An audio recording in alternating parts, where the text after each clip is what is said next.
Hey, come see us on tour. I'll be in Davenport, Iowa, Las Vegas, Nevada, Chicago, Illinois, and Grand Rapids, Michigan. Go to jimmydore.com for a link for tickets. Let's move on to it's just from your Substack, Federally Crypto or Crypt. The whole dynamic of the Federal Reserve facilitating the government spending spree paints a precarious picture. It's as if they're giving out free passes, allowing for a kind of fiscal recklessness that can chain our future to increasingly unmanageable debt levels. This has ballooned our national debt to staggering figures, and the interest on this debt is starting to cost us more than our annual military spend. A sobering thought, really. I wish I would have thought of that when we had Will on, because he was saying, well, debt doesn't really matter. Well, the interest on the debt alone. You should have come to me more often, Jimmy. Yeah. Facing these realities, something's got to give. Either we recalibrate our approach to monetary policy or fiscal spending, or we brace ourselves for the consequences of our current trajectory, which could mean making tough choices about where to cut spending in the future. I say fake alien invasion gets us out of this. I say fake alien invasion gets us. I got a great idea to get us out of this one. So this was mostly about, should we people put their money in crypto? And what is your take on that?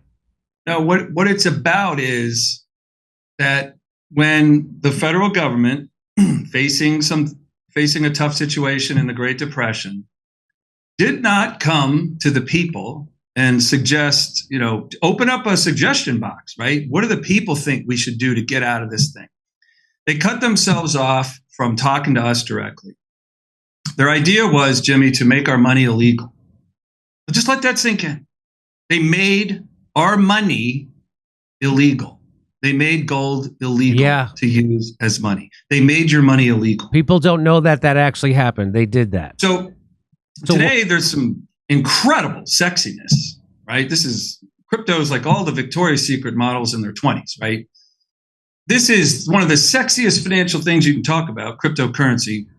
And a lot of people might be leaning towards trusting that as a safe haven asset. When, to me, the times have changed now. It's not 33 anymore. It's 2024, where the government might make crypto illegal because it runs directly in competition with the soon-to-come federally issued crypto dollar. The government isn't into sharing. They don't let you trade stocks in this country in the euro or the yen. You have to be in the dollar, right? We don't have 10 different flavors of ice cream in our financial system. You have one. So if you thought of cryptocurrency as a Target, right, and the federal dollar as a Walmart, would Walmart ever allow a Target inside of a Walmart? No. So when the Fed wants to, or the federal government needs to make its move, it has never had a problem penalizing the hell out of Americans. So when they said your gold was illegal and you turned it in and they gave you $20 for it, they changed gold's price to $35 an ounce so they could print some money to fund the New Deal. That's the funniest thing about it. They make your money illegal. When they changed gold's price from 20 to 35 an ounce, it diluted the potency of your savings by 40%, like that. If you had $100 in your account, it was worth 60 the next day. And they called it the New Deal. It's like being deported to Canada. So crypto or crypt means we know what it is today, but what will it be in the future? And when retirees especially are looking at an investment, what will it be in the future? Crypto is unproven through a devastating financial set of circumstances like we're facing. And each recession has had a hell of a lot more pain and suffering than the one before it, and before that one, and before that one. Wasn't 08 worse than .com? Wasn't .com worse than 92? Right? So the fallout, the pain, the destruction is much more severe in the upcoming recession than the one you just went through. Crypto is not tested in that regard. And one of the finer points to make in this discussion, not knocking crypto, just wondering about its viability in the future, is where the hell did it come from? Satoshi Nakashima? Please come to the podium and take credit for this incredible blockchain technology you've unleashed upon the earth. When you mentioned aliens earlier, maybe they're already here and they're the ones that injected this technology into our world somehow. But when has someone created a financial anything, not taking credit for it. I thought that's why it's valuable, because nobody knows who the hell made it. that's the thing. Yeah, it's like art. Yeah, it's art. So you're cautioning people against crypto because there's a crash coming, as we just talked about in our last segment. The unemployment rate is ticked up, and that's a precursor that's predicted every recession. And now we have $34 trillion in debt, and in 1933, explain to people what happened. So the government took back the gold. If you owned gold, you had to give it to the government. They paid you $20 for it.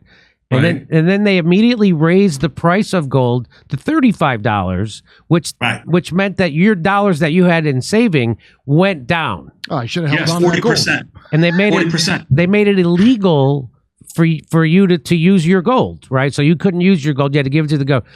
So what's to stop them from taking my gold this time? It's analog, and there's not enough of it for them to care. Back then, it scaled to what our problems were. Here's another number that'll cause people to just throw up. All the government needed in 1933 to get us out of the Depression was $5 billion. That's it. $5 billion bucks. That's it. That's all they needed to fund the New Deal. I wouldn't even get out of bed for less than $6 billion. So today, there's many, many trillions. It's electronic money and crypto. And I'm not saying they want to take the wealth out of crypto. They just don't want anything competing with its bandwidth. So the internet to your home, you don't have two companies providing you bandwidth, and they're fighting. Well, I'll give Jimmy 60% of his internet, and I'll give him 60%. And they're fighting for the supply. It's one pipe. No one wants to fight for bandwidth to get the internet to your home. It's one company, right? Has China blocked Bitcoin successfully? Because didn't China crack down on it, and have they stamped it out, or is it still there? Yeah, I haven't noticed. It hasn't made the news because China's got such implosion problems that hasn't made the headlines recently. But to me, they were fine with it initially because it gets people in the conversation, gets them used to it, right? That's not going to do the government any harm. And like your guest earlier said, the government has that ultimate authority when it wants to make something happen or not happen. It happens or not happen.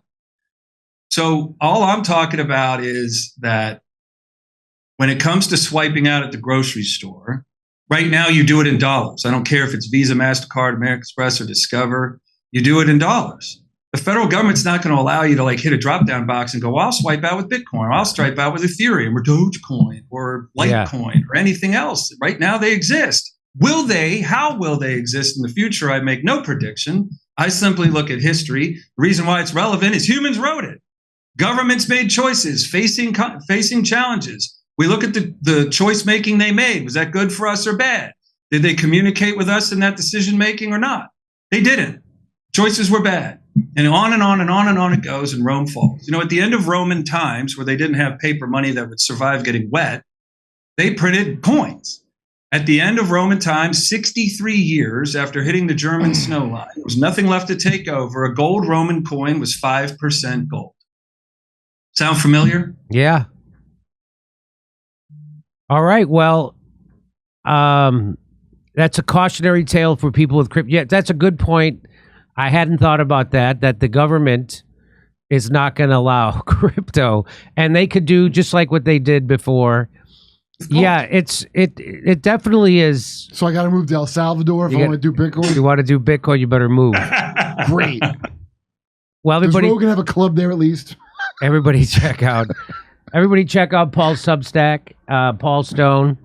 And thank you for coming on. I know it's been a long day on the show. I apologize for the length of your appearance, but thank you for being generous with your time.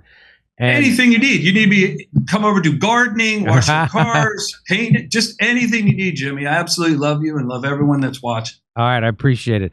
Paul Stone from Colonial Metals. Thank you very much, buddy. My pleasure. Thanks for having me. Okay. Good to see you. Good to see you. Hey, guess what? Our sponsor, Colonial Metals, helped me with my goal of protecting my financial future. Being at the whim of the stock market or the current administration doesn't make me feel safe or secure, but having a self-directed IRA That's a self-directed IRA where I can safely store gold and silver, assets that have stood the test of time, no matter what the economy or the government policies are. That makes sense to me. It does. Colonial Metals Group has helped me create a self-directed IRA where I can have direct access to my assets. Let the team of experts over at CMG help you protect your family's future. Their level of professionalism and the ability to listen make it easy for you to learn everything you need to know about preserving all you've worked for. Maybe you're just getting started, or maybe you already have a 401k or an IRA, and you're thinking about your parents' retirement. Regardless, Colonial Metals Group, they can help. We put together a special offer for you, for our audience. Click on the link in the description below, or call the special 800 number, and you'll receive a safe and up to $10,000 in free silver. Go to colonialmetals.com/Jimmy's-Dore-Show or call 888-910-1419. 888-910-1419. Hey, come see us on tour. I'll be in Davenport, Iowa, Las Vegas, Nevada, Chicago, Illinois, and Grand Rapids, Michigan. Go to jimmydore.com for a link for tickets.